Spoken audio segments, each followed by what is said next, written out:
Tug'ishinglar gazgina qoldimi? Hali ham raddom sumkalar tayyor emasmi? Bu tayyor holati.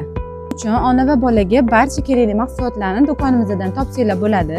Xo'p, raddom uchun kerakli bo'ladigan asosiy narsalari mana mamasha uchun grudnoy prokladka, обычный prokladka, sухой salfetka, chaqalog'imiz uchun pampers, chaqalog'imizga влажный, жидкий мыло, chaqalog'imiz uchun prisipka, shampun gel для dушasi, самый главныйsi butilkasi va mana bunaqangi asal soskasi bor.